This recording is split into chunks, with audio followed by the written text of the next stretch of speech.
बिस्मिल्लाहिर्रहमानिर्रहीम। अस्सलाम वालेकुम दोस्तों, पाकिस्तान मुल्तान में इंग्लैंड के खिलाफ अपना दूसरा टेस्ट भी हार चुका है। पाकिस्तान को इस टेस्ट मैच में 26 रन से शिकस्त का सामना करना पड़ा है। पहली इनिंग में पाकिस्तान के जो बैट्समैन थे उन्होंने बॉलर की मेहनत पर पानी फेर दिया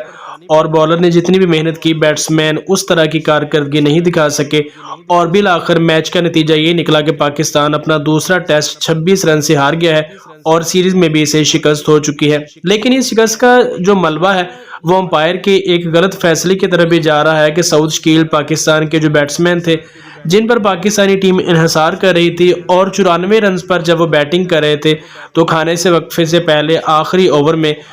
जब उन्होंने शॉट खेला तो गेंद विकेट कीपर के पास गई और उन्होंने कैच कर लिया, लेकिन लग यही रहा था कि गेंद जमीन पर लग गई है। इसलिए अंपायर अलीम डार ने सॉफ्ट सिग्नल में आउट करार देते हुए फैसला जो है वो थर्ड अंपायर पर छोड़ दिया और थर्ड अंपायर ने मुख्तलिफ जावियों से देखते हुए बिल आखिर सऊद शकील को कैच आउट करार दे दिया।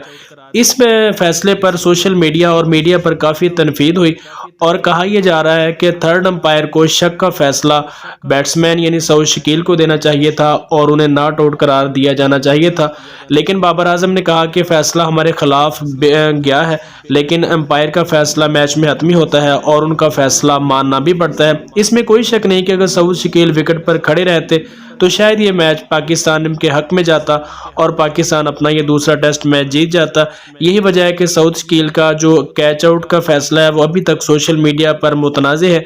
और अक्सर जो पुराने क्रिकेटर हैं, साबिक क्रिकेटर हैं, वो यही कह रहे हैं कि बैट्समैन के हक में फैसला जाना चाहिए था क्योंकि हमने इस गेंद को ज़मीन पर लगते देखा था और हमारा ये ख्याल था कि गेंद ने ज़मीन को टच किया है। लेकिन बहरहाल अंपायर ने फैसला सऊद शकील के खिलाफ दिया